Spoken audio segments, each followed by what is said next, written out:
everybody. Sorry that we're late. It's totally my fault. It's Florida.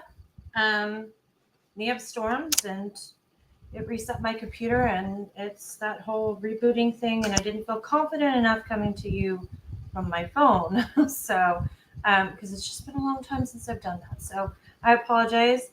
Always coming to you from the bowels of hell, which is known Florida. So anyway, hey, how you doing over there, Ping? I am doing well. I hope everyone can hear me clearly now. This is a new setup that we're trying, and Good. hope it sounds good. You do. You sound good. Yay. Progress. Yay! Baby steps. So, um, welcome to Ping and Amy's Excellent Adventures in True Crime. We're just two friends on two different continents that have a history across YouTube and other social media. And I found out that in Discord, we really liked our banter and sharing stories with each other. And so thought we would use this outlet to bring it to you. So we appreciate everybody that's here. Thank you so much. And, bear with us while that we're in our infancy. This is show number 3. Ping and I have had a discussion, and I believe we will be doing Tuesdays and Thursdays. That'll be our consistent time. There may be along the way, sometimes that, there'll be an extra show here or there. But right now, and this is on me, it's all I can commit to. And so I want to be dependable. And I can't, I have some constraints in my life right now where this is the only way I can do it. And I think that, Ping, you said that pretty much worked for you right now too, right? Yeah, 2 nights a week I think is a good starting point, and then later on, maybe at the end of the summer, we can reevaluate. Yeah, and just like slowly, like when you start any habit, like slowly start adding in other things. I just got to get used to this routine right now. So anyway, We'll get there. we'll get there. So we haven't been here in about a week. It was last Thursday that we did a show. It feels like a month ago. And I can't remember if I was having issues with my house back then, but they are asexually reproducing at this point. So it is just a house of horrors right now. And let's see. So the other day it was our kitchen that, like, some of the appliances, it's the thunderstorms and stuff. It's knocking stuff out. So Chris and I went out to dinner, and he was really sweet. And he picks this Indian restaurant, which is very kind of him because it's not his favorite. It's one of mine. And I had some really good chicken keema. And let me just tell you, it's 100 degrees here. The, what do you call it? The heat index? Heat index runs like 110, 112. That was Tuesday. I still stink like curry. It is coming through my pores. I have taken showers. I have gone in the pool. I like it. People talk about Indian summer, but I don't think they meant like Indian It's smelling. not quite what they meant. No. I was literally like in a store today, and I You're saw like, is it me or the spices? no, I saw a lady go, and I was like, yeah, it's me. You should just be like, yes, I married an Indian, I'm fine. We eat a lot of Indian food. I mean, I guess on the plus side, like all those aromatics are super good for you, but whoa. I mean, it's... So you're not going back there for date night, I guess. Well, I mean, I go back there all the time, but I mean, I'm going to have to start like wiping myself down with bleach afterwards. Or maybe that's why, like, some Indian restaurants you go to, they have like these little, like, they're like candy coated and anise seeds, like licorice seeds, Oh, they have those, no, the cardamom pods, right? Yes, those two. Yeah. Yeah. I think that is supposed to, I just saw Julian said hot girl summer is not working out too well. No, babes, it's not. There's no hot girl summer going on here. It's Not in Florida anyway. yeah. It's Amy Vindaloo summer. So, Yeah, Amy, did you see any true crime during the week we were off that tickled your fancy? I did. I saw a bunch of things that I want to talk about. I know you and I had picked some similar stories, but That tends to happen. it does. That does. So let me let's see. Okay, so let me pull up this story real quick, and then I will share my screen. By the way, we are going to rebrand the channel, and it is now called the Gun Channel, and that's all we're going to talk about is guns. Just so you guys know, King is super excited about it. Super. It's going to be all guns all the time. Isn't there a channel in the USA that actually has that on cable? Probably. There's people having cupcake wars, so I wouldn't doubt it. No. All right, let me do this real quick. Anything going on in your life? You know, it is freezing cold here in Victoria, Australia right now because it's winter. And how cold? Tell me about it. It's like porn. I can't hear enough. So I don't know. Well, it won't be like your cold, like because it doesn't snow here, but it's been getting down to like 3 or 4 degrees overnight. Oh my and god. You know, it's about 7 or 8 during the day, so it is freezing. That sounds crazy. Let me see how this looks real quick, and then we'll get into it. So here we go. Okay, so I pulled this article from the Sun, not because it's the most reliable news source, but because this one had the best presentation quality. I would, for lack of a better word. So I'll lay this out for you. This woman's name. Well, we'll go ahead and watch the video. So this is courtesy of the Sun. Fair use. And we'll do that first. This is RM18, a first generation 1968 big block Camaro with a 454. You know, Underneath the hood, it's fully customized and restored. Waiting for you, our 18th winner. We've given away 17 dream cars. Sheriff's Office is investigating it as a murder-suicide, all found dead from gunshot wounds, although investigators are not saying who they believe pulled the trigger. So they all knew each other. They were all related in some way or another, but I can't discuss how it all fits together. This is RM18, a first generation 1968 big block Camaro with a 454 underneath the hood. It's been fully customized and restored.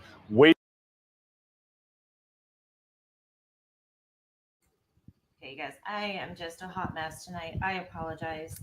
That was really bad. I'm so sorry. My computer is really acting up. Okay, so I'll go through this article real quick with you guys. Let me get this video out of the way. So this is Tyranny Savage. She was married to her husband, Beau. And they were going through a divorce. She had filed for divorce on, I believe, July 7th. And she was found dead in her home on July 10th. So this is, I'll read you the article, but the basis of the story is she finds out her husband's having an affair. After much ado, she files for divorce, and her husband starts acting, threatening her, not behaving normally. Apparently he's on some, according to her, some psychological medication or some psych meds. And so she appeared before a judge asking for an order of protection. and it was denied.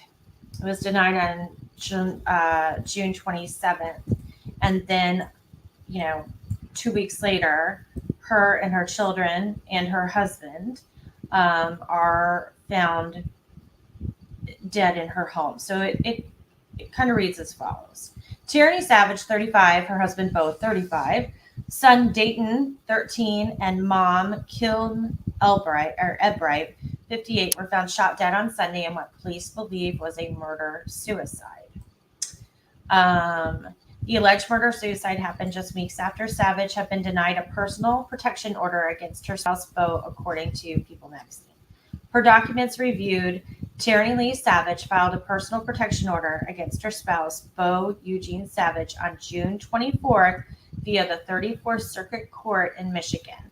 Tierney stated that Bo was having an affair in addition to his alleged refusal to be civil and grant her a divorce. In her statement to the court, she said Bo was slamming things around in the house, calling me names. He has mental health issues. He stopped taking his meds and recently purchased a firearm gun channel, and that is concerning to me. He keeps saying he is going to blow his brains out, and I do not want my safety or my son's safety in jeopardy, Tiffany said in her petition reasoning. Police said in a press release that the deaths are being investigated as a murder-suicide, but have not specified who they believe was the shooter. I mean, we can figure this out. People also reported that Tierney's petition included threats that Bo was going to injure or kill her.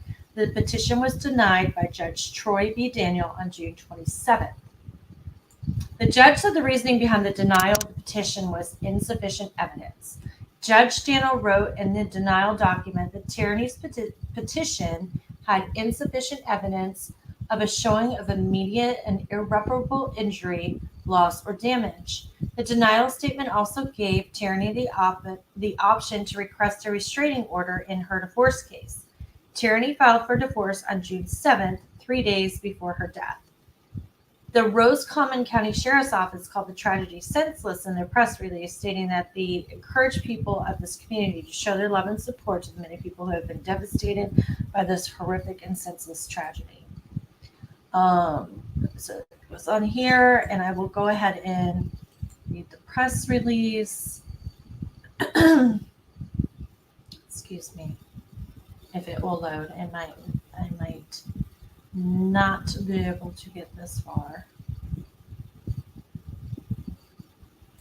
Nope. Oh my gosh.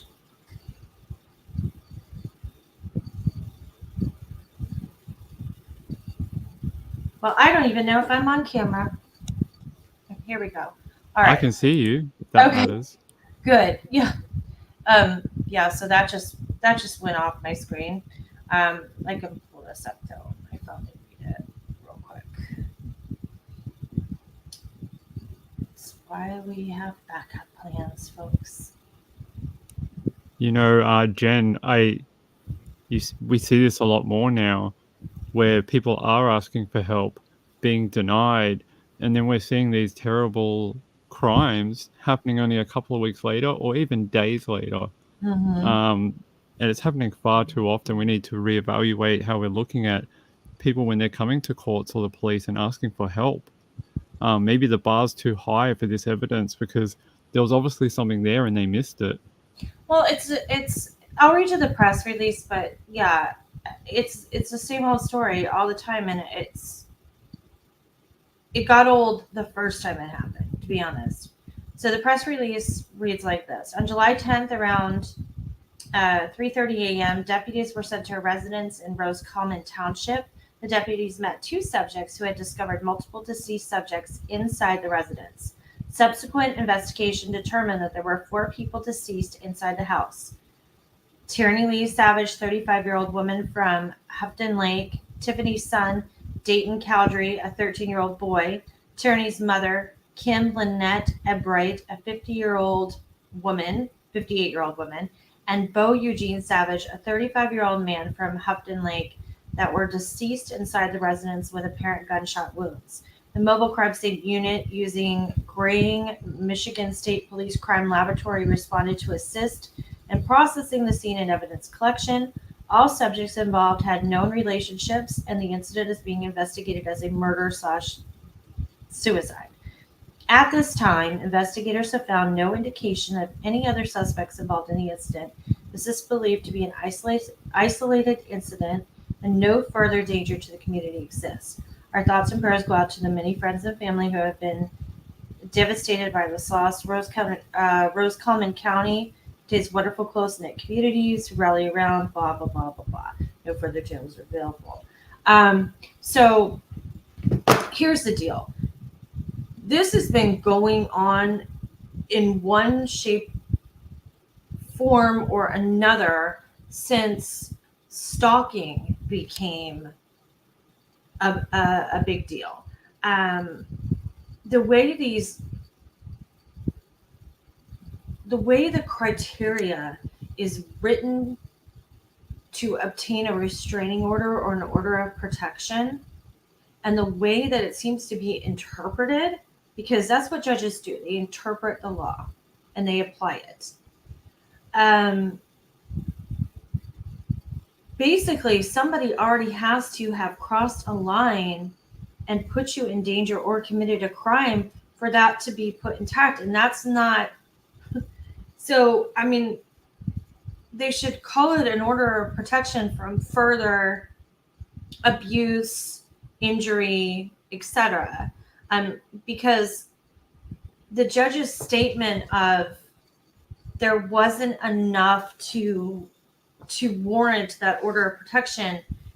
I think if you say, I'm going through a divorce with my husband, he's harassing me at the house, he's off his psych meds, he's threatening me, and he just bought a gun.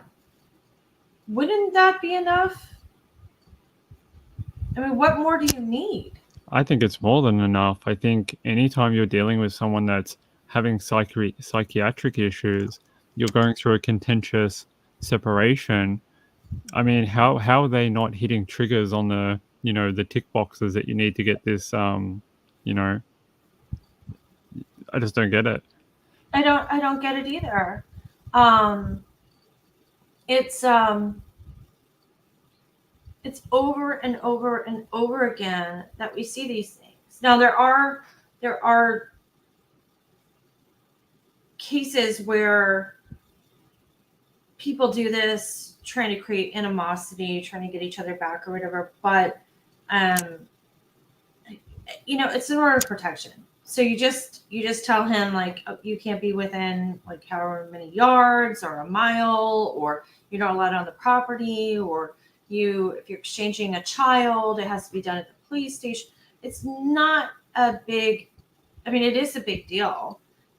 But do you know what I'm saying? Like, why would you deny it? Why would you deny it? Well, it's even, I know in some countries they have a, if you get called out to a property for a domestic violence, they give you a 72-hour exclusion period where everyone gets separated for 72 hours and then they reevaluate after that. I don't know if that's applicable in that state, but something like that would have been very good for this situation, to at least separate people, find out what's going on, and then proceed with further, help if needed. And it just seems like it's another person who tried to go for help, slipped through the cracks, and now they're dead. And their child's dead, and their mother's dead, and whole family. The whole family. I mean, it's horrific. What are you saying? True crime and I see that Peekaboo Cockatiel said she got a PPO both times I asked for one. There was a history of police coming to our house, though. Yeah, I don't believe they had that history that she could back it up with. But again, I think when a woman is going through a divorce and she says, look, I'm scared, he's made threats, he's off his meds, he has psych issues, and he's just purchased a gun, that's a cause for concern. Amy, isn't there a statistic that says anytime a firearm is purchased during a separation of a marriage or two people, the likelihood of a homicide goes up, like it's like 200% or something. It's huge. It just goes through the roof. Yeah. Anytime a woman makes a decision to finalize the end of a relationship, like or file divorce or leave the shared dwelling or move or try to break up or whatever, that is the most dangerous time for her too. So if there was already a history of things and now she has gone down to the courthouse and filed for divorce, that really ramped up her safety level at that point. So this is just, I pulled this one because we are the gun channel and he used a gun. No, but It's a running theme now. it is. It is. And again, mental issues and not on medication. But mostly my point is that these, you know, there needs to be more special interest groups knocking down the doors of these, you know, judges and everything else, saying like you need more training. You know, like you're trained in the law, but you need to understand what these circumstances are really like. And I do believe that this could have been avoided. You know, you if somebody's on a mission, they're on a mission. But it just, I can't imagine being that scared that you ask for that and you get denied, and what it must be like the day that he knocks on the door and he has a gun and you just know it's done. You know? Yeah, it must be incredibly scary to be put into that position, because I guess as the you know, you're not just thinking of your own safety, you're trying to think of your child's safety and the parent's safety. Like, was it her mum that was there too? Mm-hmm. Yeah, I mean, you know, it's a lot on your shoulders, and you're trying to deal with someone who's not thinking in a normal way that they normally are. And then when you try to go get help, they're like, oh, you know, look, sorry, it's not enough. You're like, why? Who's helping me in this world? Right. And we need to work at changing those things to get people the help they need. Even if you went and you were denied, maybe they could have sent out an evaluator or something to assess the home life, or something to try get that more evidence if it was there.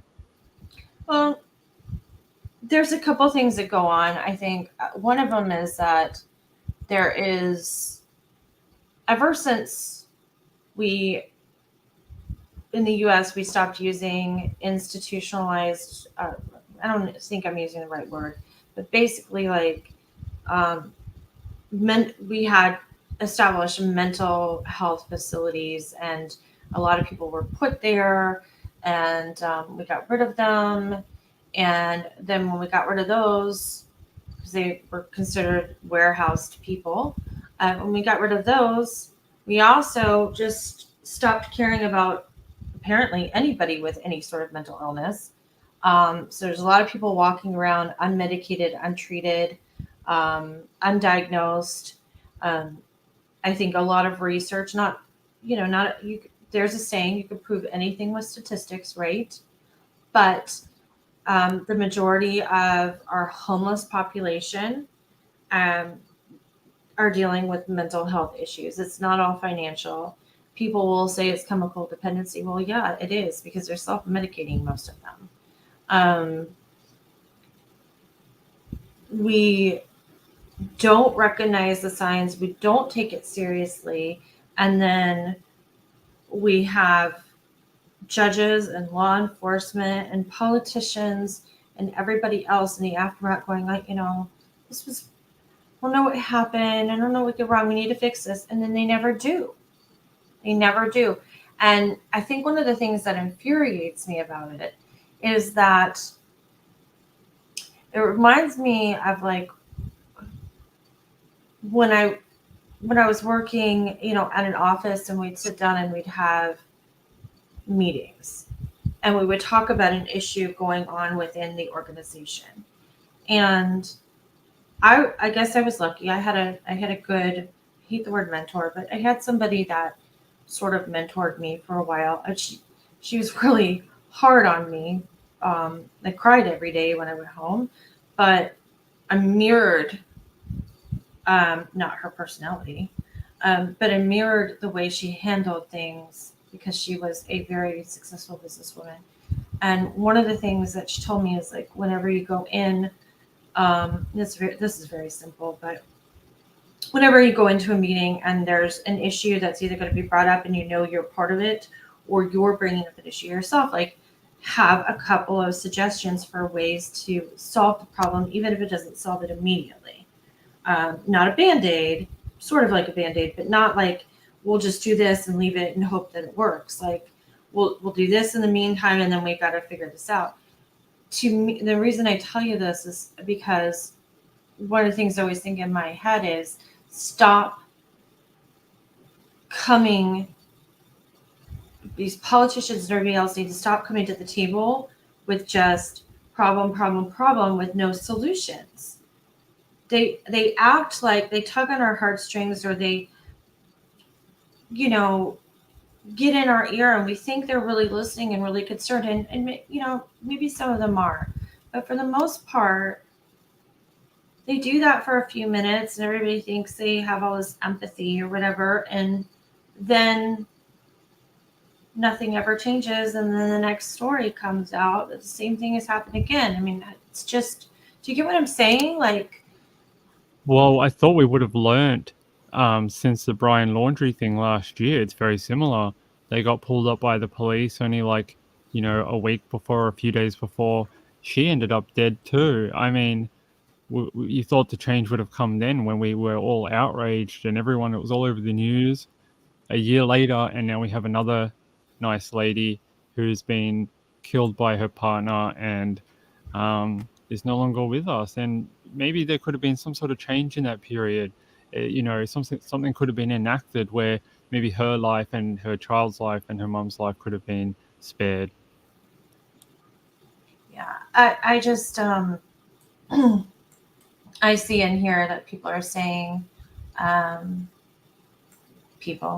Crime Unveiled says about 30 to 40% at least. I think she's talking about the percentage of the homeless population that is mentally ill, I think, but I don't know. Because to me, it would seem higher, but I don't know. But anyway, I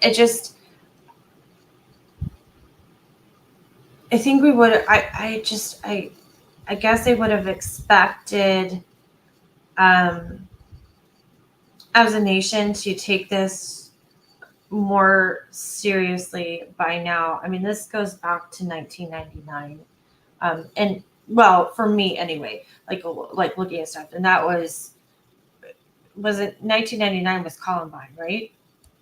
Yeah. Yeah. So, I mean, there were tons of crime before then, but that was a major thing. And You could even date it back to O.J. Simpson trial. That, if you want to take the official story that he killed her, yeah, that's a very similar situation. yeah, it's she says it could be higher in Florida because it's Florida. Yeah, but so I lived out in California for a while. I was out there rather recently.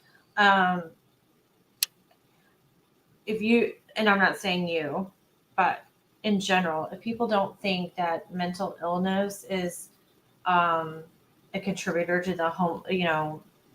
the crisis of people being homeless, take a trip out there. These people are out of their minds. It is so sad. It is, it's absolutely devastating because it doesn't have to. I don't know if it feels like to you, but it feels like since we've come out of the pandemic and everything's opened up a little bit more, during the pandemic, everything was very quiet. And even though people were trapped together in their homes for a long period of time, it's almost like these crimes kind of settled down over that period. And now that everything started to sort of go back to a normal way of life, these crimes have started to increase over the last 3 months. You're starting to see a lot more how it used to be in 2019 again. It's like everything built up during that down period, and now it's being unleashed. That's kind of how it feels. Yeah, it does feel that way. It does. I guess I just find it irritating because clearly you see signs of people spiraling in their mental health, and there's not a lot of intervention. Sometimes it's because there's no resources for that person because healthcare is expensive and free healthcare is not accessible to everybody. It's not always, regardless of what it's supposed to be, it's not always something that's accessible to everybody, and it's not always something that gets treated in an emergency room situation. I'll say this: there are a lot of people that work in healthcare that take mental health very seriously, are very respectful. They understand that there's no difference between that and somebody having a diabetic crisis. Like, it's chemical, everything else. There is a small percentage that we unfortunately see of healthcare providers that if somebody comes in and they're mentally ill and they're high on drugs, they're drunk, and they don't smell good because they haven't been living in the most sanitary conditions, or because part of their mental health thing is that they're not taking care of themselves and their bodies and their hygiene. They may be still living in a house or whatever. They're treated like garbage, and sometimes they are even dismissed. And I know this is a diversion from what we were originally talking about, but when I think about this woman going to the judge and saying, listen, we are going through a divorce. That's like, that list of top 10 stressors in life. It's like death, divorce, moving. All those things, the things that will drive you up the wall. Right. So this is a top 3 thing, right? Ending a relationship. So going through divorce, I'm being threatened. My husband has mental issues. He's not taking his medication, and he just purchased a gun. I mean, that's 5 right there. Hits all the boxes for me. I'd be like, all right, let's get you out of there. I mean, I don't understand how she wasn't taken to some sort of safe housing or something like that. And Amy, right now, with the way things are, with inflation getting worse, we're starting to go back to sort of how it was in 2008, 2009, when we had the mortgage crisis.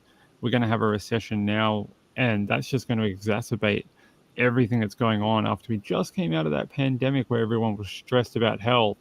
Now everyone's going to be even more stressed about money, and it's going to make this mental health situation even worse over the coming 12 months. I agree.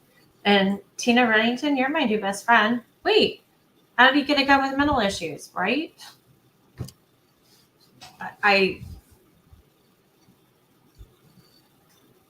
Who knows? Probably just applied for one and they were like, here, and here's a gift certificate to Walmart.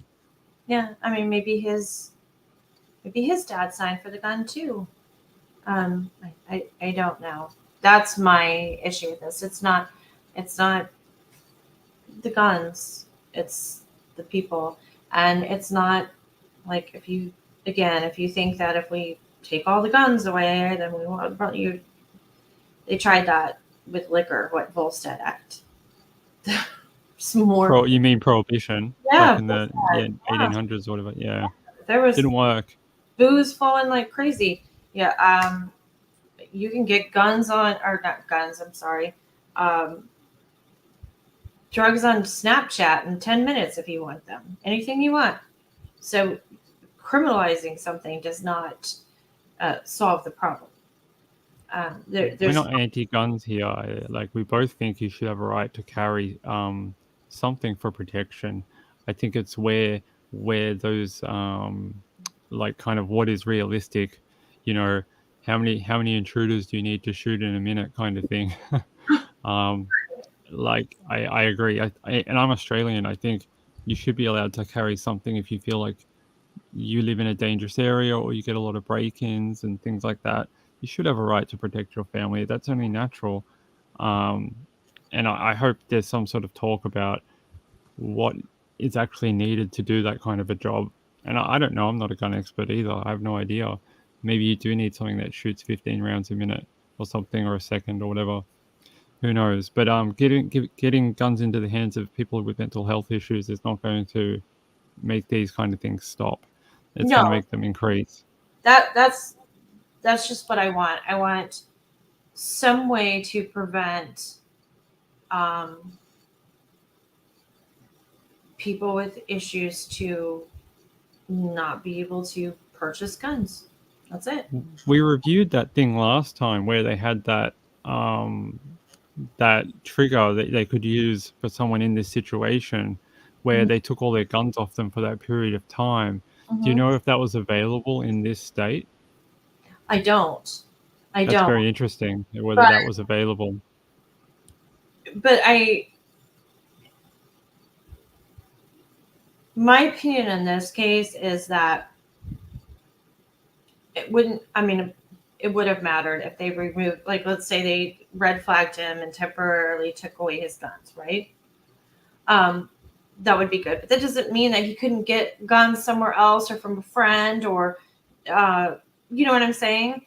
Give her the order. Needed to treat the issue rather than just the gun. Give her the order of protection. Let her, you know, I don't understand it. I really don't. And like I said, I just see it over and over and over again. I can't remember the gal's name. I'm going to Google it, but it was, hold on. I know her name was Rebecca. And she was on a show called Rebecca Schaefer. She was on a show like in the 80s called My Sister Sam, like with Pam Dauber from Mork and Mindy. And she had a stalker, and she kept like, you know, like, oh, this guy won't leave me alone, and won't somebody help me? And they were like, well, you know, he hasn't really done anything or whatever. And then he killed her. And then all of a sudden, you know, they started passing all these stalker laws or whatever. But still, to this day, in a lot of instances, the people that could prevent other people from interacting with a potential victim do not intervene until something has already happened, and that's not the purpose of it. It's supposed to be prophylactic. You know what I mean?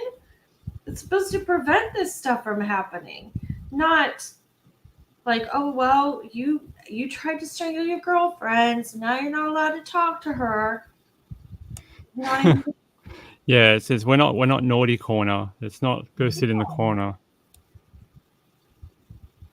No, and we also know that filicide is a big problem when men are going through financial problems, or there's extramarital affairs going on. And so that should have been a red flag to the judge too. I get it. She went into court. She was like, my husband's having an affair, and I don't know this judge. You know, maybe he was just like, oh, maybe he doesn't like women. I don't know. I have no idea. But maybe he's just having a bad day and he didn't want to hear it. Maybe she didn't have the best personality. I don't know. But as a judge, you listen and you think, okay, well, she just said, you know, he was having an affair. She found out. She wants a divorce. He's fighting her. Blah, blah, blah. Like, these people will turn and kill their entire family and wipe them all out and then kill themselves. I'm not saying this guy's going to do it, but, you know, like, let's get off my back. I'm going to sign this order of protection. Like, What's the problem? What's the problem? I don't understand. I mean, what? I'm sorry. I get sometimes my mind races and I get quiet because I'm trying to deal with the inner conflict. I don't. There might be a reason, and I don't see it because I don't know everything, obviously. But what is the big deal in signing off on an order of protection? What is the big deal? Like, I don't get it. So Peekaboo Cockatiel says there's no red flag laws in Michigan. It's been introduced multiple times and has always been blocked by the R's. Okay. And then Tina Ranting, you're talking about the ATF, and you're saying there are waiting periods. I work for a place that sells guns. The paperwork done is mind-boggling. It is. Yeah. But it's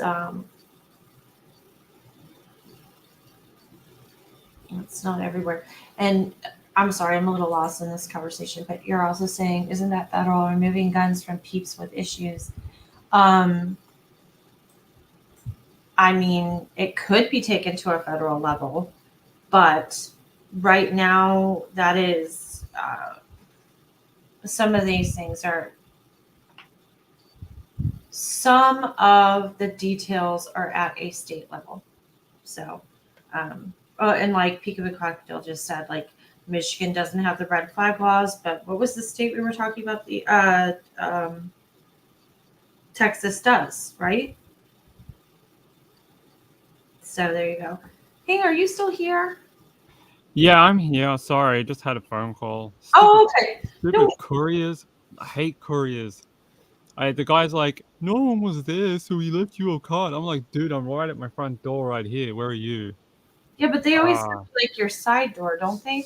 Yeah, but I ran to the front door and no one was there. While my phone was ringing and no one was there. I hate when they do that. They just do it because they're like, we're short on our shift today. I don't really want to go all the way to where you live, so I'm going to pretend like I went to your house. Hate couriers. When Amazon delivers there, do they take a picture of the package? Yeah, this wasn't Amazon. This was a different courier. But Amazon's actually really good. They normally just drop it or they'll ring me. But this guy rang and I went down there to meet him at the front door. No one was there. So I don't know where he was, but I don't know. It had a signed thing that says they can leave it at the door, and they didn't leave it either. So I don't freaking know. That's what I mean. I don't think he was here because I looked in my car park as I was walking down, and there was no car there that I didn't know. Oh my gosh. Oh, hold on. He's okay. No worries. We in my house we have like 2 glass front doors, and when Amazon delivers, they take a picture of the package on your doorstep, and then they email it to you or whatever. Well, in my house, we the kids were younger and they had tablets, and like they kept getting their tablets taken away for like taking them outside and leaving them outside, or whatever.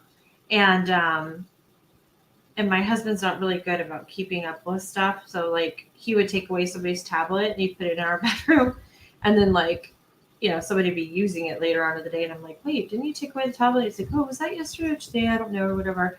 And so anyway, we're like, how are these kids getting the tablets or whatever? And we had an Amazon package delivered, and when they took the picture of the package on the front steps, Christian was like 5, I think 4 or 5, and you could see through the glass doors he's on his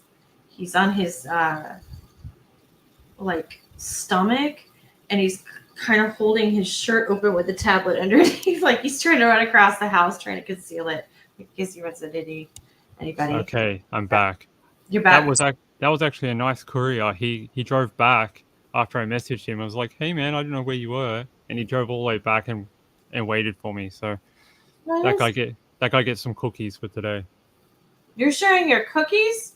Yeah, he can have some because I didn't really want to go to the depot to go get that. So Oh my gosh. Okay. Let's see. I have another. Are we done with Amy almost popping a vein in her forehead over? yeah, Yeah. let's Switch talk gears. about something else. I Okay. did have that one about the California Santa Clara Crime Lab. Mm-hmm. They re-examined a case from 1992, and they've actually like found out who killed this woman, and they're trying to get this guy now. He's in another country. Obviously, he probably left years ago, knowing that they would find him eventually. Um, and I'm just trying to see if I gave you the link or not. If you gave it to me. Yeah, did I give you that? Oh, what is going on? Uh-uh. My hearing's all weird. Hold on. Yeah. Um, I'm just trying to see if I have it. Yeah, here. So this guy was a tech CEO, Mhm. John Kevin Woodward, 58-year-old president and CEO of ReadyTech, was charged with the murder of Lori Hoots, a 25-year-old computer engineer who was found strangled in her car in Mountain View. Woodward is in custody now and was arrested Saturday at John F. Kennedy International Airport in New York after arriving from Amsterdam. He resides in the Netherlands. He faces life in prison if convicted. Hoots was discovered dead in her vehicle near a garbage dump site in 1992, according to the Mountain View Police Department. Her cause of death was strangulation, and the rope used to kill her was originally not traced to Woodward, although his fingerprints were found outside her vehicle. Updates in DNA technology over the last 30 years allowed police to connect Woodward to the rope used in the crime. So, I mean, that's amazing. Like, this is the That type of is. advancements that we're seeing in DNA. It's like, every week now we're hearing of these old cases that are now being closed after, I guess, their family probably thought there was no hope. Right. There's tons of families out there that um, have been waiting 20, 30 years. And sometimes, like, what are the scenarios? Sometimes it's an unclaimed body and they don't have anything to link that unclaimed person to the missing person. And sometimes they're unsolved murders, or both, all of the above. Amy, did you know there's a book by a I think he's an ex police officer, and unfortunately it's got crime scene photos in it of interesting things he's seen over the years. Mm-hmm. One of them is of a girl and a boy, and they had actually touched a stick of dynamite in a dam. They were making a dam, and they touched the stick of dynamite, and it blew them both to pieces. Right, because And it's really unstable. Yeah. right, it's unstable. And Mm-hmm. to this day, over 60 years later, they still don't know who the two kids were. Really? Yeah, and their photo is often used in crime fiction, or like not fiction, but crime books and things like that. That's crazy. Yeah. So, because it makes you like think, well, who is missing their child? So they were about between the ages of 16 and 19, I think. And they think it's possible during that era, there was a lot of people who were migrating to California during the Summer of Love type stuff, like the hippie They commune were thing. like hitchhiker, bohemian, vagabond. Yeah. Right. And they could have been literally anyone from anywhere. And Oh, that's they crazy. just don't know who it is. That is insane.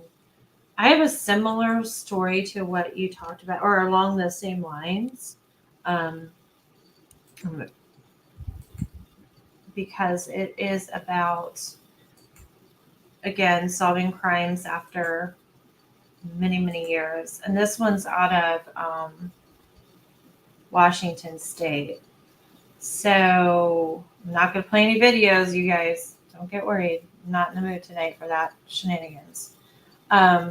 Washington's Attorney General highlights recent cases. In March 2003, a 17-year-old girl from McCleary, Washington was kidnapped and driven to a remote location and raped. In November of that same year, a student at Washington State University in Pullman was raped at gunpoint in her off-campus home. The same assailant struck again several months later. The cases, one near the Washington coast and the other near the Idaho border, were unrelated, but they sent shockwaves through each community. They also went unsolved despite thousands of investigative hours spent tracking down leads of possible suspects. In 2020, new life was breathed into both of these cases. That's when, independent of each other, investigators in Pullman and Grays Harbor County applied for grant money from the Attorney General's new forensic genetic genealogy program. Forensic genealogy is a relatively new field that meshes DNA science with genealogy to try to identify criminal suspects who don't show up in law enforcement DNA databases. The way it works is a DNA profile of the suspect is uploaded into a public DNA database fed by DNA from members of the public trying to trace their own ancestry. From there, a genealogist works to identify possible relatives of the suspect, even distant ones. Once that family tree is constructed, the researcher works to narrow the field to a list of possible suspects. While not without controversy, Attorney General Bob Ferguson at a news conference Monday called forensic genealogy a lead for investigators where the case has gone cold. Ferguson's office created its forensic genealogy program in 2020 using $292,000 some odd dollars in federal Department of or DOJ sexual assault kit testing grant funds. To date, the Attorney General has granted approximately $120,000 to assist with nearly 24 cold case investigations. To qualify for a grant, Ferguson said the case must be a felony crime with sexual motivation where there are no active leads and no matches to the FBI's DNA criminal database. In both of the Washington cases, the grants were approved. So basically, it goes on to say the Grays Harbor County Sheriff's Office worked with DNA Labs International, who we've heard about in the past, whose genealogists used public databases managed by GED Match and Family Tree DNA to create family trees for the suspect. Eventually, detectives on the case were given names of 3 brothers who could be possible suspects. One of the brothers, Paul J. Beaker, who had previously lived in McCleary, quickly became a person of interest in the 2003 case. But that wasn't solved yet, and they still needed Beaker's DNA to see if it matched the DNA collected from the victim. At the news conference on Monday, Chief Deputy Darren Wallace of the Grays Harbor County Sheriff's Office described how during a Memorial Day weekend in 2021, he and a partner trailed Beaker to Point Defiance Park in Tacoma. They saw him with a cup of iced coffee from Starbucks, and when he threw that cup in the trash, the detectives retrieved it and sent it to the crime lab where the DNA was analyzed, and it was found to match the DNA for the crime. In June of last year, Beaker was arrested. Wallace described the victim's reaction when he told her, "She grabbed my arm and she was just trembling, asking me, 'Did he follow you here?'" Wallace recounted. So she's been living that crime every day of her life.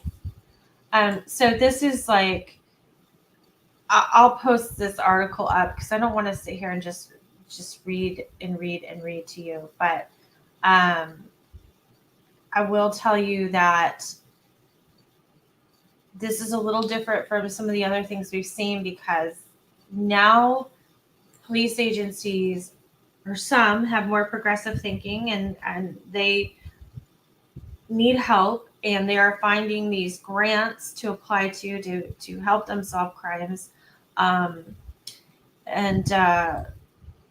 They talk later. Let's see. In March, another forensic genealogy grant for the AG's office helped close a 1995 cold case homicide in another county. In that case, the suspect had previously died. Ferguson's office said it has about $170,000 in remaining grant funds. Staff say the cost of forensic genealogy investigation varies, but is typically around $5,400. That this grant program is fairly new. They say last year the DNA Dope Project, a different project used forensic genealogy to identify the remains of an unidentified victim of the Green River killer, Gary Ridgway, who's serving life. And those remains found near Seattle Tacoma International Airport belonged to Wendy Stevens of Denver, who disappeared in 1993. So, I gotta stop saying basically. I hate saying that word over and over again. I have a lot of words I need to eliminate from my vocabulary. But I think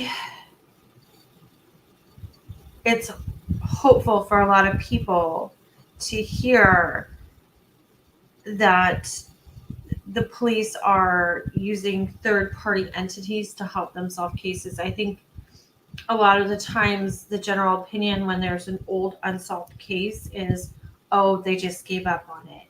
Oh, it just went cold. Or, so I was assaulted, but I didn't die, so I'm not as important as a murder victim. They don't understand how it impacted my life. How will we ever catch somebody? That type of thing. And I think it's, I do think it's hopeful that these agencies are bringing other people in, because I think a lot of times as the public, we look at certain law enforcement agencies and we say, that sheriff has too much pride to bring in any help, or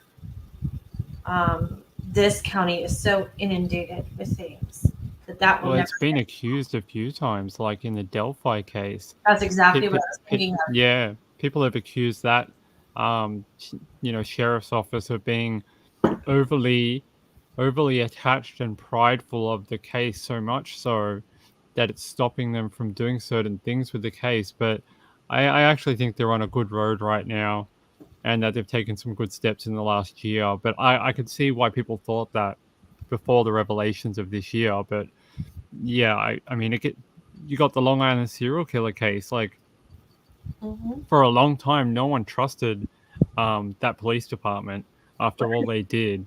I mean, if they can bring in these outside agencies and kind of get some results, I mean, isn't that why they're there? It's to solve these crimes, Right. And help the victims, and yeah. Right. And they don't have to do it alone. There's No.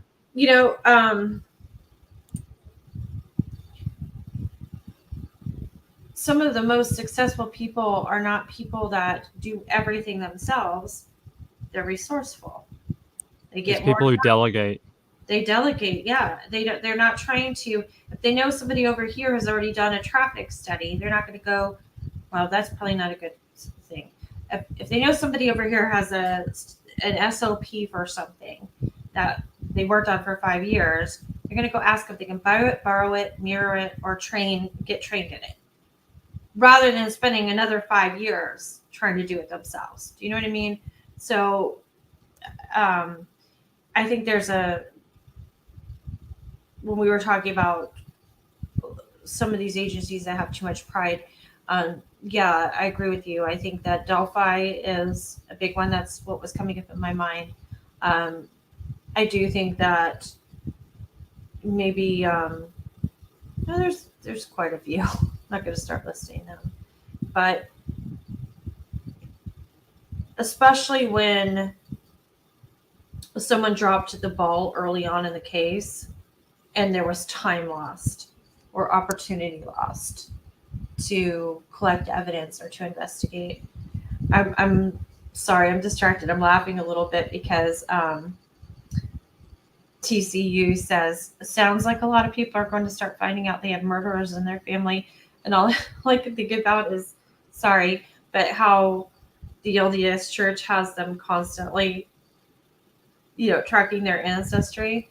Like, maybe they'll make another $25 quadrillion selling that information to the government. I think I read a case recently where they thought they had the guy. They were like, we're sure of it. We did the genealogy. He's the only one that matched. Then they found out that the father had an affair around the same year that his son was born. And it was actually the half like the stepchild to the other woman, like this secret love child, because they were chasing his son for like 2 years. They're like, oh, it's you, we're gonna get you. And then they figured out that the dad had actually had an affair and had this other son the same, like a year or so close together, and it ended up being that one, and ended up being the love child. So these technologies are not perfect, but at least they're solving these cases. I would like to see maybe if they use it on I'm going to say Long Island serial killer because it's one of my favorite cases, but No. I would like to see that. There's a lot of evidence there that could be tested. So We should do something on, it's the Lost Girls, right? Is that what it's called? right, Lost Girls was the book that they also made a movie about it. Yeah. We should sit down and try to hash out how we could do that, because that is one of your passion cases, and you get excited when you talk about it. And enough It work. is. People send me stuff all the time, and I am no busier than anybody else, so don't think I'm putting that out there. But when you have 30 people a day sending you a 1 hour video they want you to watch, like, I can't do it. I can't. And so a lot of it gets pushed to the side. But you were so passionate about that. Remember that night? And I was like, we were talking on Discord and you were telling me about it. And then I got on and I watched, I think it was the YouTube documentary or something. I think you watched a Netflix movie. I did. That's what it was.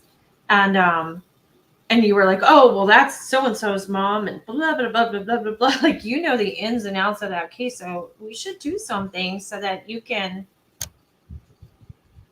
have your moment, because you're good at explaining it. And it's a fascinating case. I see why it's one of the ones, Douglas wrote that book, The Cases That Haunt Us. I think that's one of the ones for you.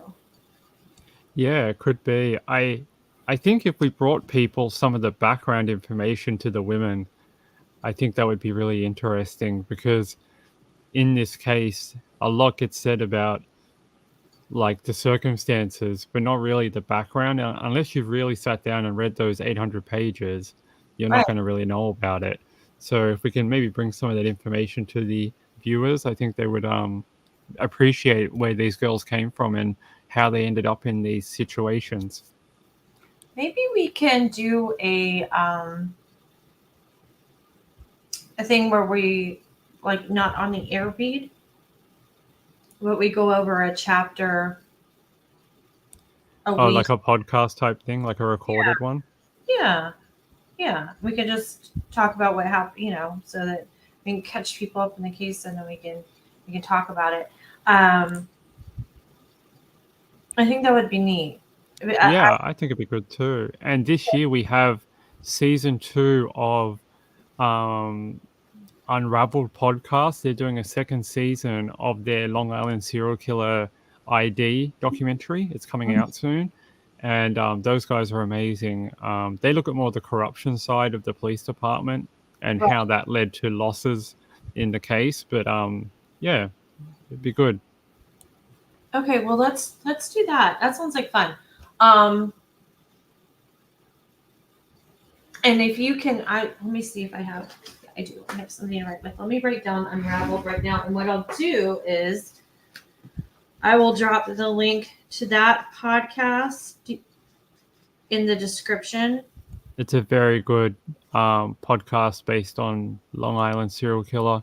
Like I said, it does situate itself more on, they wanted to look at how the case had, like, where the downfalls in the case were, and how the police department and the corruption and things like that, because the police chief was arrested because he beat up an inmate, so, and a bunch of other things if you don't know the case. But yeah, it's a weird case.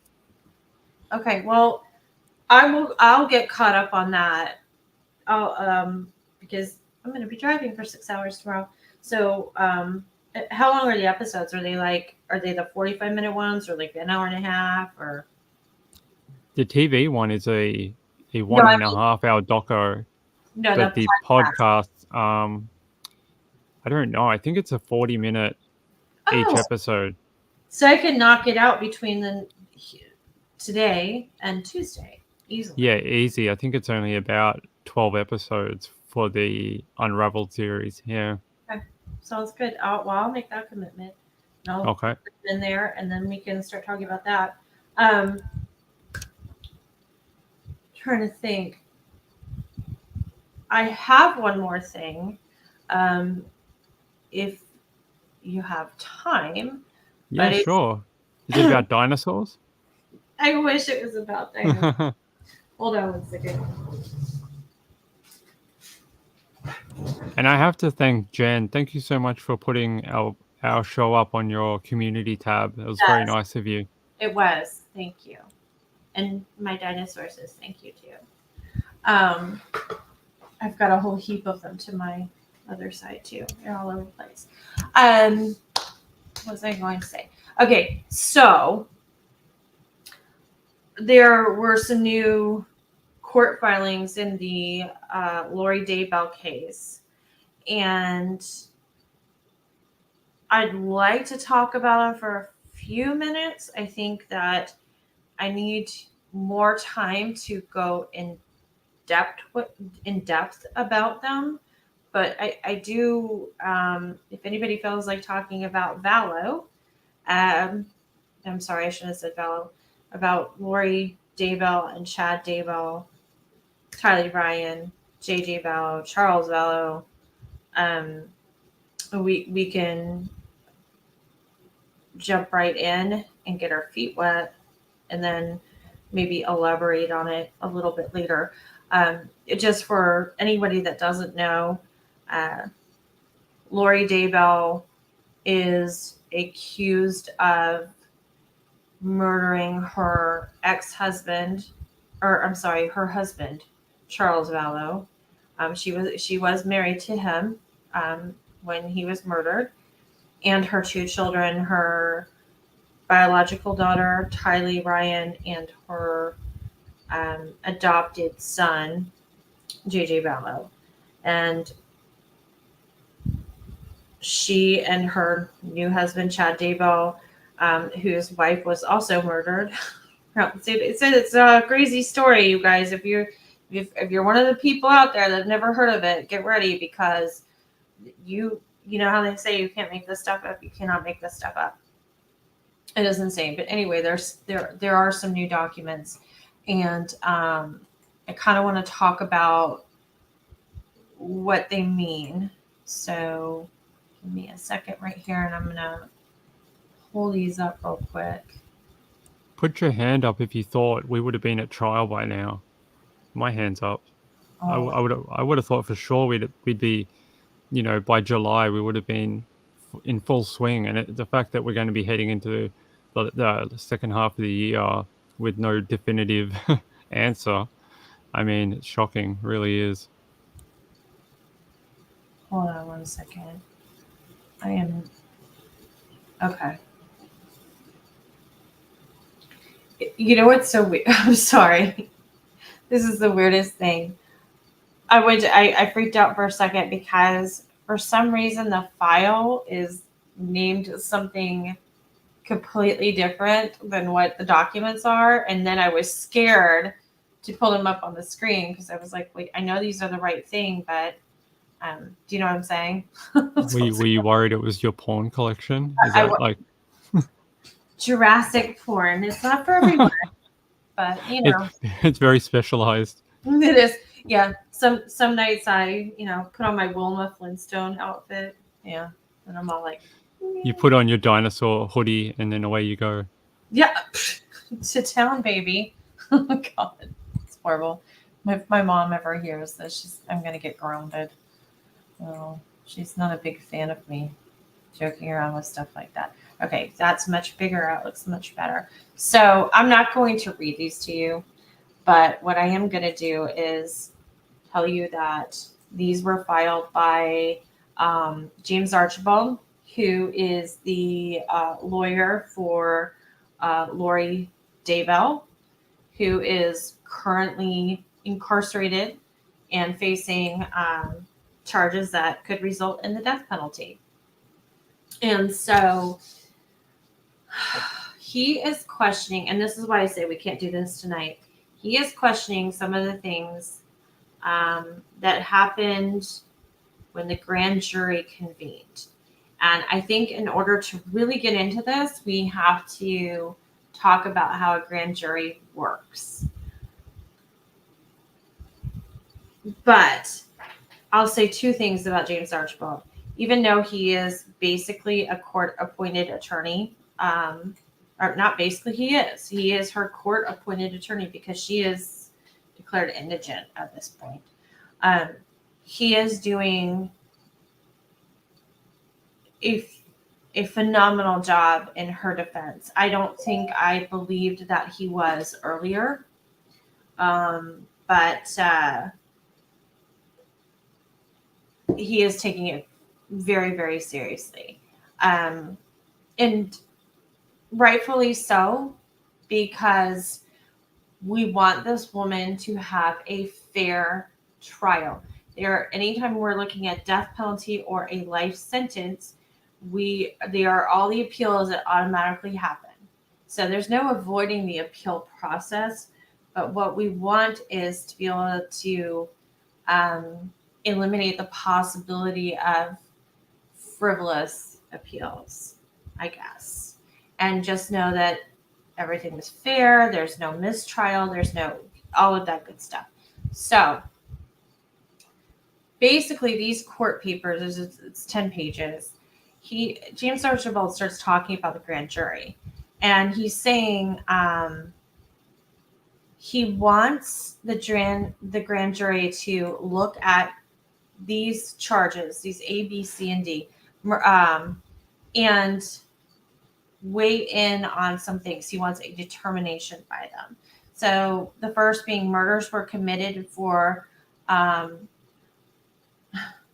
I can't talk tonight. Remuneration. Murders were especially heinous, atrocious, or cruel, manifesting exceptional depravity. By the murders or circumstances surrounding their commission, the defendant exhibited utter disregard for human life. That one's going to be really important. And then D, the defendant by her conduct, whether such conduct was before, during, or after commission of the murders at hand, has exhibited a propensity to commit murder, which will probably constitute a continuing threat to society. Okay, so then he starts citing all these cases about why he wants the grand jury to weigh in on these things. And here's why.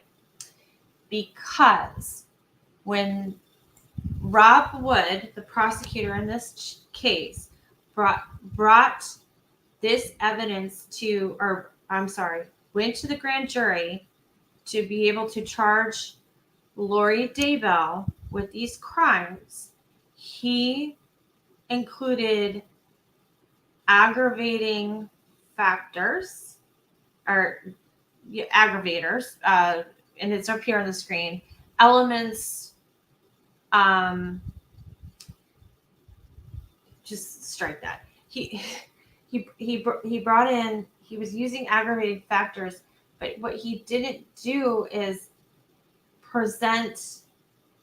Oh my gosh, sorry. Let's take two. I'm gonna be Jessica Savage here, because I'm getting lost in my own head. I'm actually going to go back to streamer where I don't have to look at this.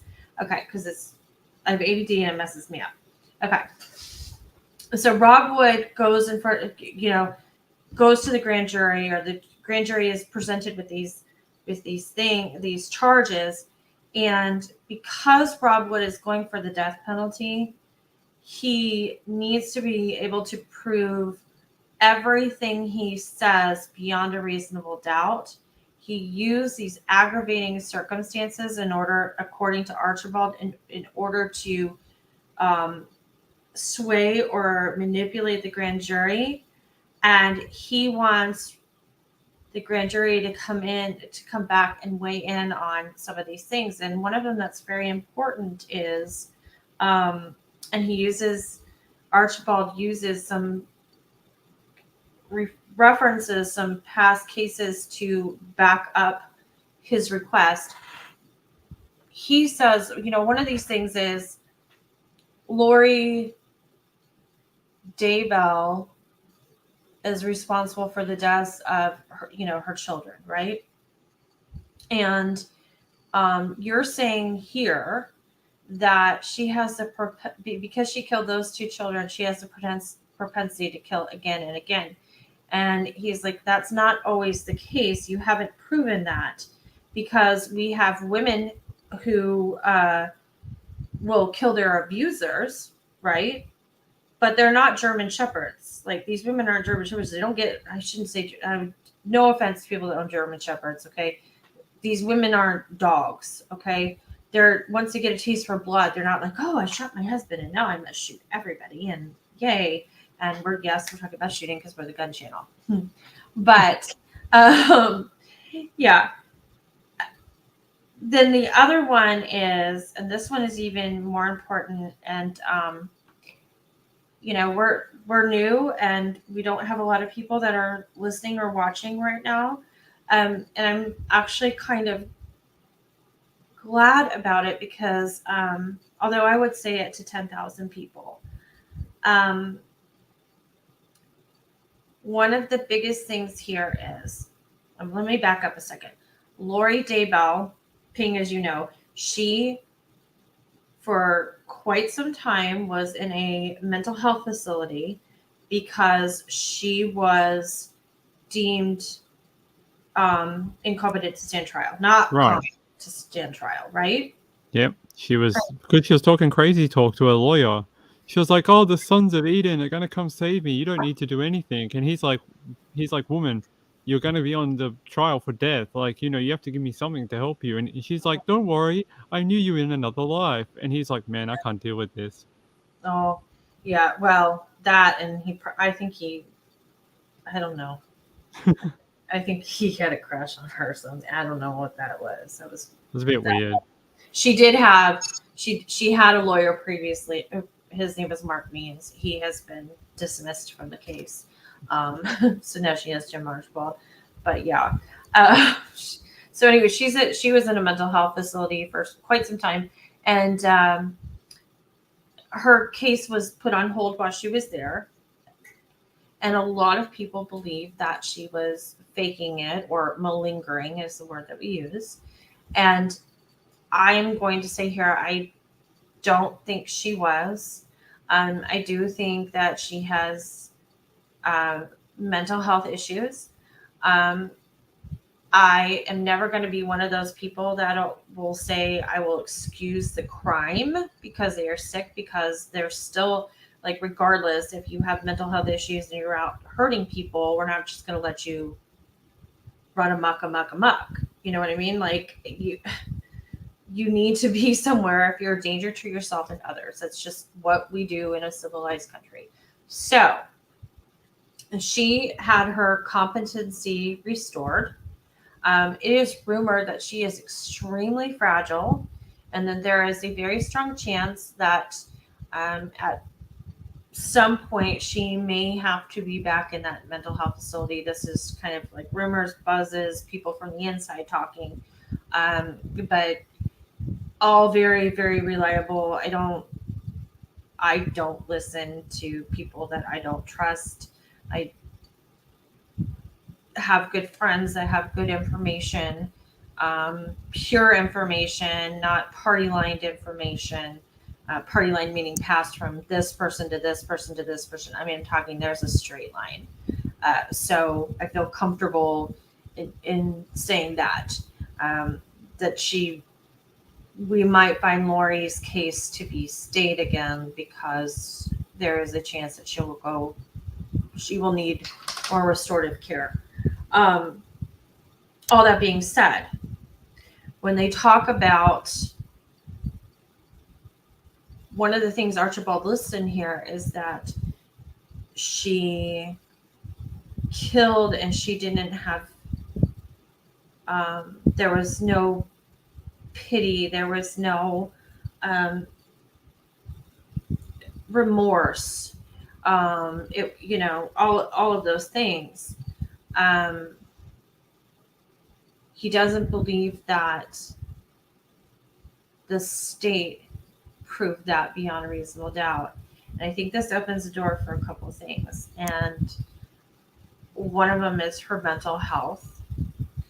And the second one is that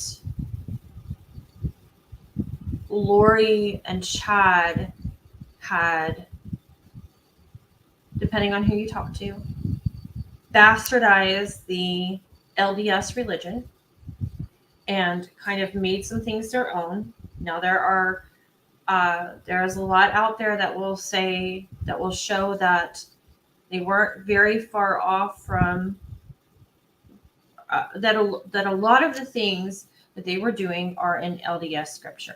Okay, that's how I'll say this. So even if the LDS church or the wants to say like, hey, their little religion they were practicing was a unrecognized sect, rogue, they're not part of us, this is crazy, we're like, no, this is not who we are.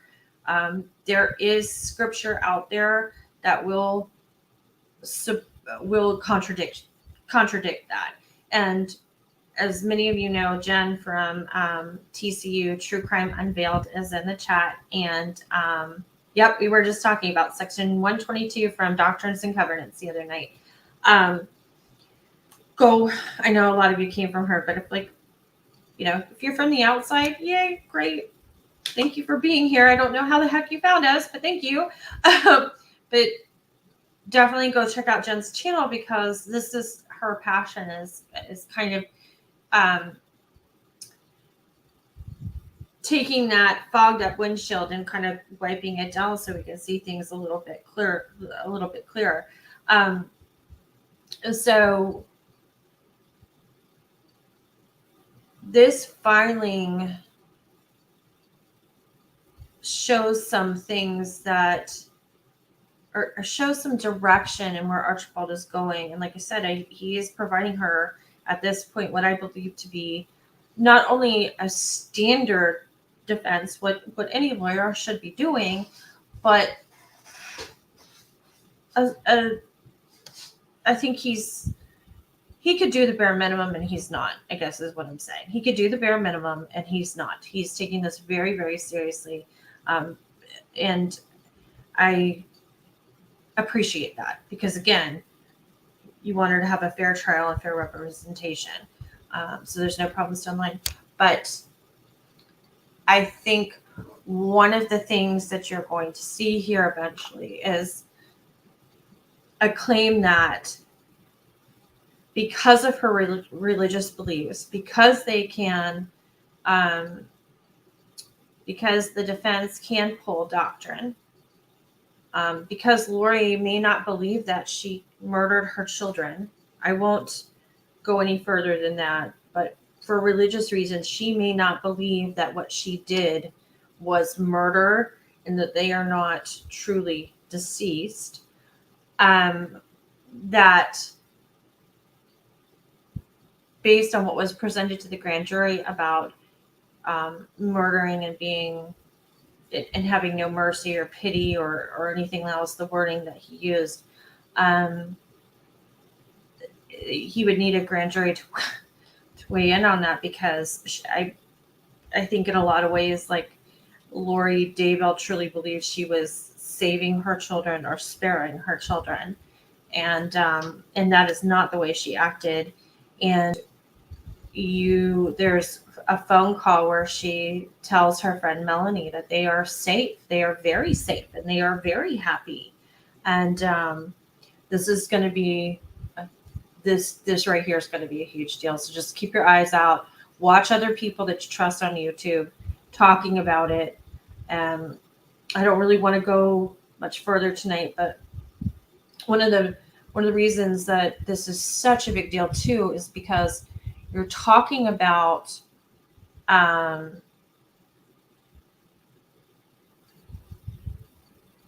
in a death penalty case, you have to prove everything to the jury beyond a reasonable doubt. I keep saying that.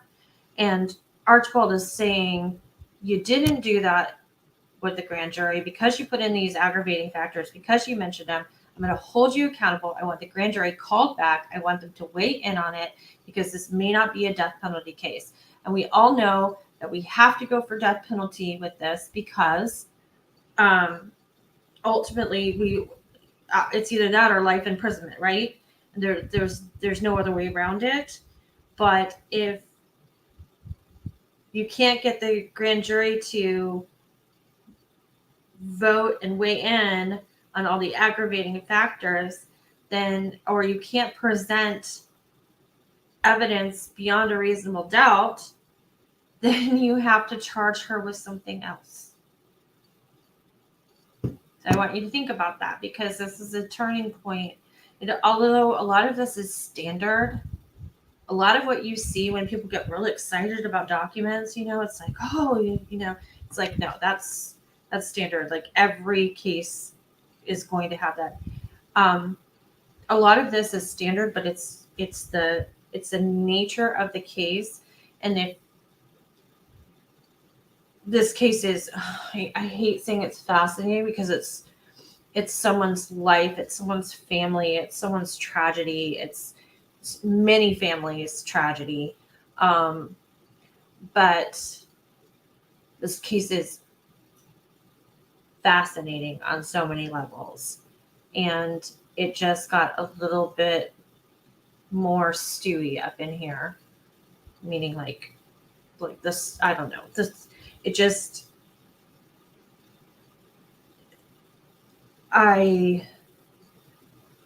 I think this case is about to take a little bit of a turn, and we don't know.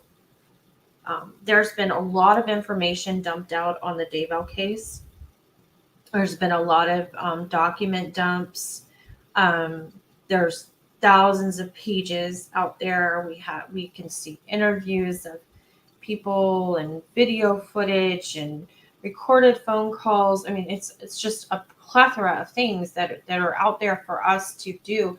But my understanding is that what we see is like 3%. Like, think about if anybody knows what I'm talking about, all the documents that have been released. The ones where like people that are really obsessed with true crime, like, considered calling into work for 2 weeks so we could just listen nonstop to these you don't get videotapes all the time talking about people involved in things. But anyway, I digress. My understanding is that all the things that have been released to us are like 3% of what they have in total. And I think that Archibald is saying, like if you play poker, he's like calling him on it. He's calling Rob Wood, who is for the state, like, show us what you got. Like, do you really have enough to go with this? Or if like we bring the grand jury back, are you going to be able to prove this beyond a reasonable doubt? Are these going to be the real charges? Is this what we're doing here? Or did you use circumstantial evidence and scenarios in order to get the grand jury to agree to allow the state to bring these charges against her? What is it? And I think it's going to be a telling moment because we don't know in its entirety what the state has. And there was some paperwork that came out right about the same time where Archibald, again, Lori Daybell's lawyer, was talking about he doesn't want, so she is charged, she gets a separate charge for each one of the two, for each of her, oh my God, why can't I talk? For the two children. So Tylee is one charge and JJ is the other. I don't know why I'm having trouble choosing my words. But sometimes in court records, they say for the murders of JJ and Tylee. They don't list them separately.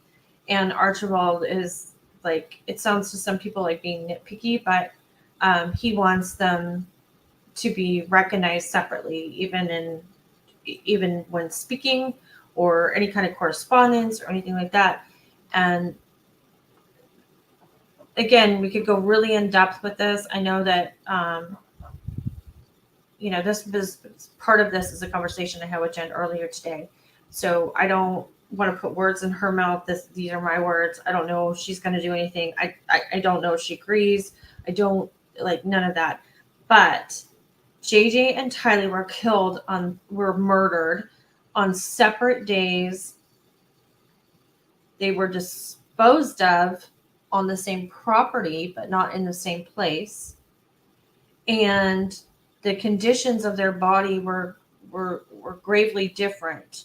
So you can't lump them in together when you're talking about these aggravating circumstances, like the no remorse and the propensity to kill again and what have you. And I know I'm dancing around a little bit, and if you're not real familiar with this case, it's a little hard to handle, but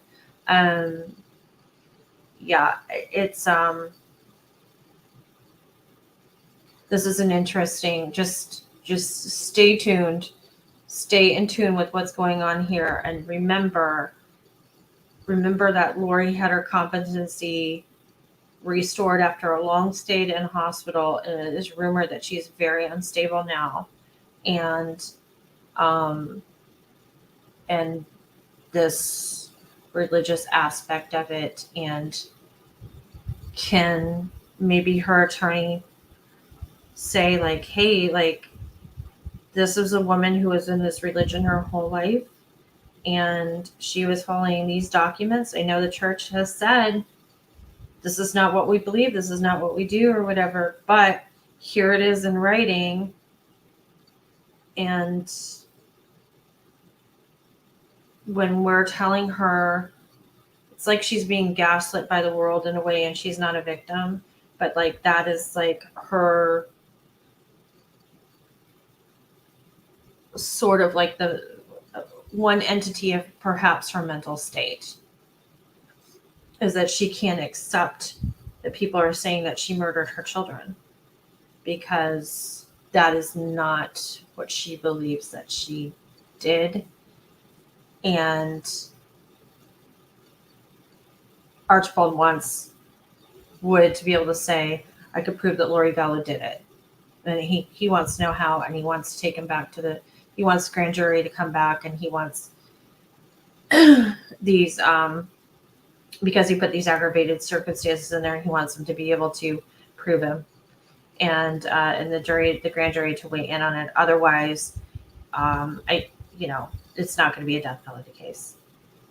So there's that. I should have, a normal person could have talked about this a little bit more eloquently. I am very in my own head sometimes, so I'm sorry. I think everybody wants to see more of how those events took place. We only have a very wide snapshot of what the police have given us and the things that have been released outside of the two of them about those days that the events happened. So if they do get their request and this information comes out, it'd be very interesting, because like we only see the timeline, really. That's all we know. We don't really know the ins and outs of how a lot of this took place. And right. I think a lot of people would be very interested in a bit more of in-depth of who did what and how did that occur, and things like that. Because there's a couple of things still that don't make sense today. Was it just Alex and Daybell, or was she involved in the entire thing, or that type of stuff? I think that's what Archibald is saying, is like, you have to prove beyond a reasonable doubt. So you should have presented that evidence to the jury, to the grand jury. They don't want to play their hand. I think that's what it is. They don't want to show their hand too early. Yeah, but they're getting called out and everything. And this is interesting. I want to read two things. True Crime Unveiled, Jen says, if I could pull scriptures that I can link to them, then the defense certainly can. 2 different motives, 2 different rituals, and 2 different reasons. So we were talking about this today because Tylee, I'm not going to get super graphic tonight anyway, because I'd like to give people like a warning, because this kind of came out of nowhere. But her body was desecrated. Egregious is the word they used. Yes. And she was found in one area, in a grave, basically. She was killed earlier than JJ. JJ was found on the same property, but like kind of across the way, and his the condition of his body when they found him, he was shrouded, for lack of a better word. I mean, his body, from what we understand, was intact. It looked like a more organized burial. So It looks like more care was taken with him and his death than with Ty Lee. It looked Right. like hers was actually like almost like a frenzy or something. Like it was a lot more frantic, as Well, with his seemed to be a lot more careful. right.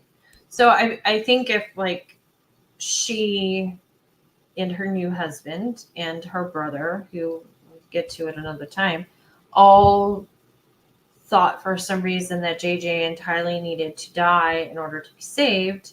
I think that was the ultimate plan for both children. I do, but I do think that Tylee got in the way, and she just had to be taken care of. And there was a lot of animosity.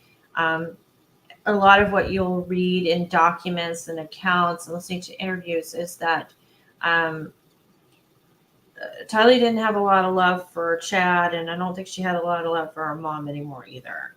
I think she felt like she was being used a lot as well. Yeah. Like she was her brother was being dumped on her a lot while her mum went off and did whatever, and she was basically mum to him for a long time. And I think she resented that because she was missing her part of her teenage years, going out with her friends and stuff. And I think that's where some of that animosity comes from, at least. I know, and I've heard other people say that too. Tylee was a very intelligent young woman. I mean, she was still a teenager, but she was. Oh, she knew. I'm pretty sure she knew what was going on.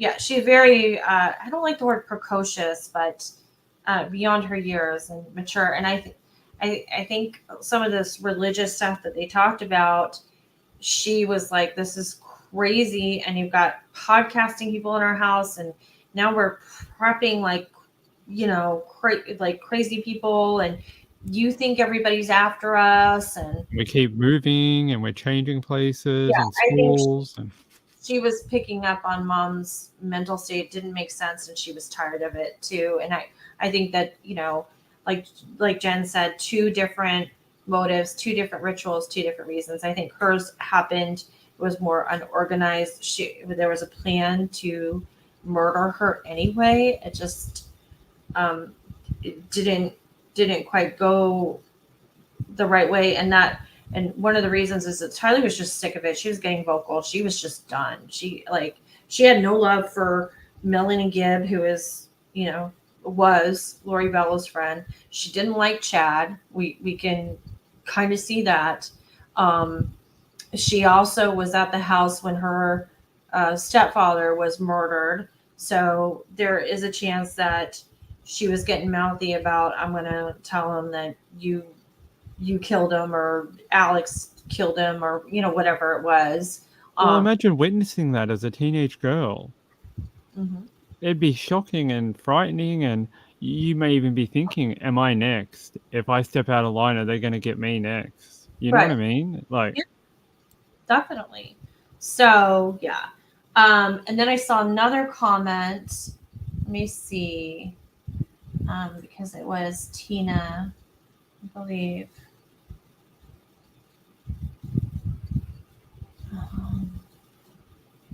Okay, yeah, I liked this comment.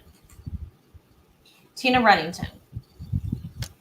All scriptures are open to debate. Show them to 10 people and you'll get 10 opinions on what they say. And I agree with you. I agree with you on that. And although religion and law are much different, just to circle back, I kind of feel that way about the law. Sometimes in the way like 10 different judges will look at how a law is applied and interpret it differently. I think people take these people, Lori and Chad had a plan. They were selfish. They knew what they wanted, and they justified their actions through their interpretation of their religion, but also, in some cases, the way things looked and read. When you look at some of these, some of these things they took from Scripture, there's not a lot of symbolism in it. It's pretty straightforward. It's just not. They're not. It's not an allegory. It's not a. You know what I mean? Like it's basically like, if you step on a cake, you will get cake batter on your feet, like your raw cake. You know what I mean? Like it's pretty straightforward. Although they're talking about murder and sin and all kinds of things. So there's a lot going on here, and I don't mean to find it funny, but I still find Zulema's stuff really entertaining, and I don't mean to be like that. It's just like you read those text messages, and she's like, "I think that earthquake in Peru was me," and you're like, "Wait, what?" Yeah, like she had a little bit of that indigestion or something. Yeah, she's like, I knew that wasn't the Taco Bell. It was definitely the earthquake. It was definitely the earthquake. Yeah, I know. No more food trucks. I just caused another, whatever. Yeah, it's because you just brought it up. You're not laughing at what happened. You're laughing at how ludicrous it all is. And yeah, because if anyone else outside of that circle read that like I did, you would just be like, it's crazy. Like, who actually thinks they control the weather or not? Did we ever find out if she did get that immunity? Did we ever find out if that was confirmed or not? Well, that'd be interesting. We know for sure she has use immunity. We know that 100%. But do we know for what? What do you mean for what? Like, do we know what she's actually going to comment on for that immunity or? No, because we don't. Yeah, that wasn't supposed to be public. That was a slip up. We know she has use immunity. It's most likely things that she knew or witnessed by way of her friendship with Lori and Alex, and we can see some of that stuff that does not look right when they're talking. So it's like, tell us what you know, and anything you say can't be held against you. So, whatever it is, it's big. There was also a rumor that Melanie might have immunity too, right? Was that going around a little while ago? She might, yeah. I mean, again, they wouldn't tell us. We weren't supposed to know about Zulema. You'd think so, right? It makes more sense. Oh, I think so. Yeah. Yeah, I do. Otherwise, she wouldn't have been as cooperative as she has been. Exactly. And the fact she's just walking around, because I don't know. I don't know.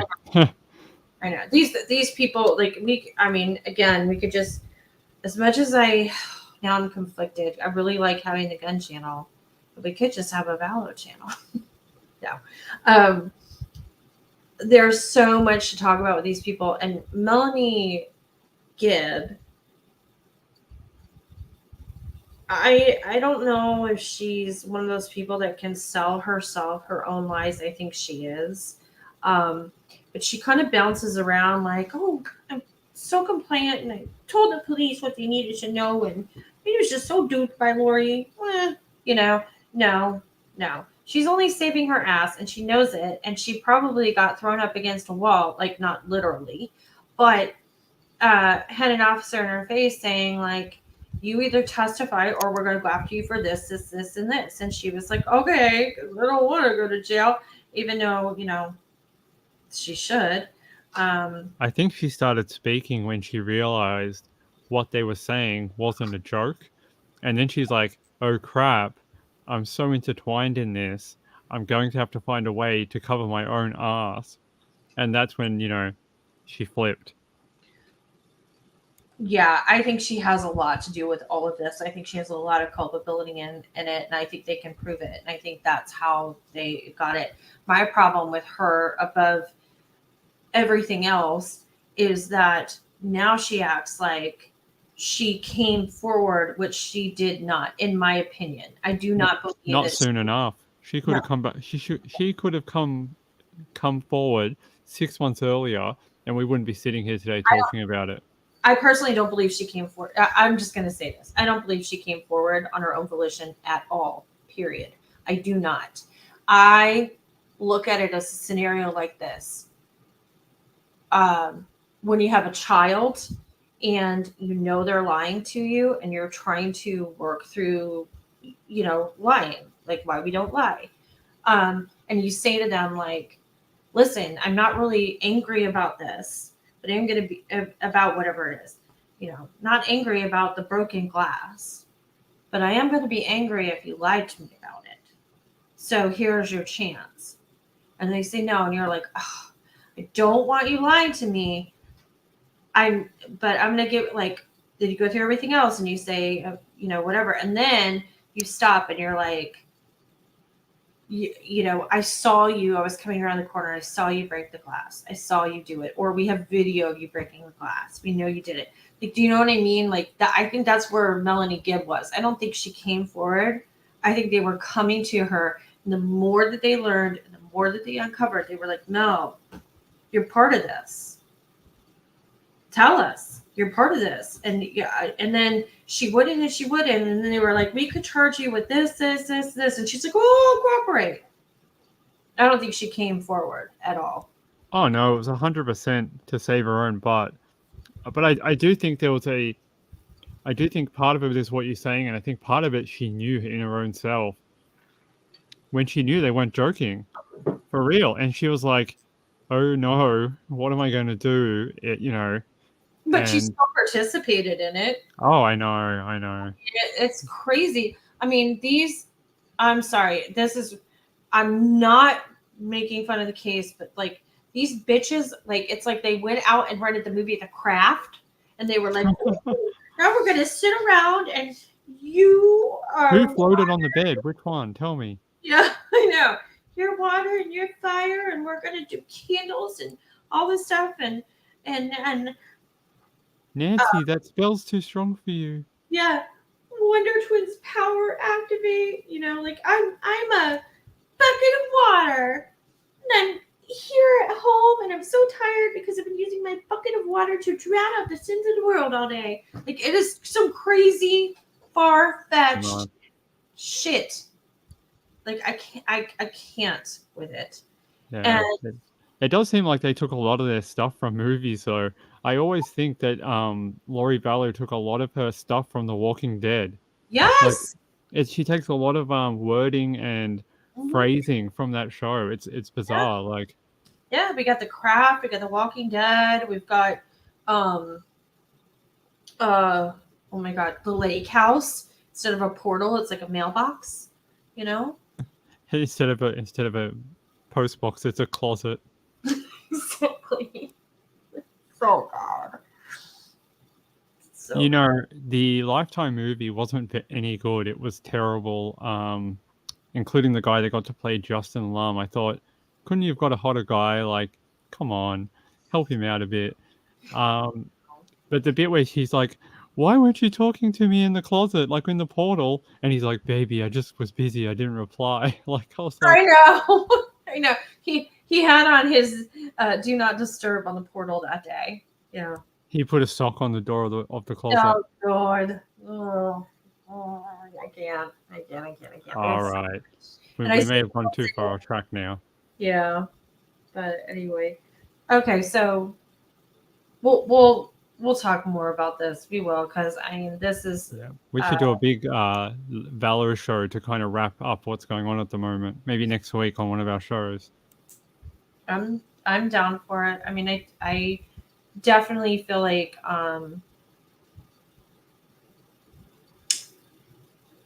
endless conversations, and again, I'll bring it all back to mental health interventions. Her own parents have said, several people have said, but her own parents have said, we knew Lori was detached from reality. We just didn't think that she was a danger to anybody. Well, Her history definitely showed she was unwell for quite a number of years. yeah, exactly. And, you know, whether that's trauma based or it's genetic or whatever, like, you know, that's worthy of determining, but it's kind of like one of those things like, well, we're in the you're in the moment right now, so that, like, just get her some help, and they just didn't, or she didn't want it, but they enabled it. So we're going to be back on Tuesday. Yeah, I think Tuesday will be a good day, and then we'll come back on Thursday. So we might do the Vallow show on Tuesday to give us some time to go through the documents. Sure. And then either Wednesday or Thursday, we might do a recorded show for next week to do the Long Island serial killer update. Sounds good. And I will put, let's see, the Unraveled podcast, the about Long Island, in the description. May not be tonight. It is 1:48 my time, and I have to be up in the morning. But I'm going to start listening to it tomorrow, and then maybe we can go ahead and talk about that, because I love a good podcast and I drive a lot. So I appreciate learning while I steer. Yeah, give it a listen. It's really good. I will. If you have 8 hours free sometime, go read the ebook from Amazon from the Lost Girls. It's a great book. It's a little hard to follow at times because it's a long form journalism. It's not a book as such. It's like a long news article. So it can get a little funny at times to read it. It gets a little disjointed. But it's a really good book if you are interested in the case. But other than that, I hope you had a fun time listening to us tonight, and we'll be back next week. Yeah. So we're new. We know it. We haven't done any promotion. We're trying to do this organically by word of mouth or whatever. So if you're here, if you like what you hear, if you're willing to work with us, until we're still trying to smooth out the edges here and figure out what our little recipe is. But if you'd hit the subscribe button, if you'd share our video with a friend, leave a comment, all of that good stuff, we would really appreciate it. It means a lot to us. And we just look forward to coming back here and chatting with you again soon. So on that note, good night, Ping. Good night, Amy. Good night, everyone. And if you want to leave a comment with any suggestions or what you think of the show, please do that. We would like to read that. Yeah. So that's it from us for tonight. Yeah. Good night, everyone. All of our contact information, everything is in our link tree, or we call it the information about the channel tab, but I'll also put that in the description. I haven't done that yet tonight, but I will take care of it. Thanks so much. Good night.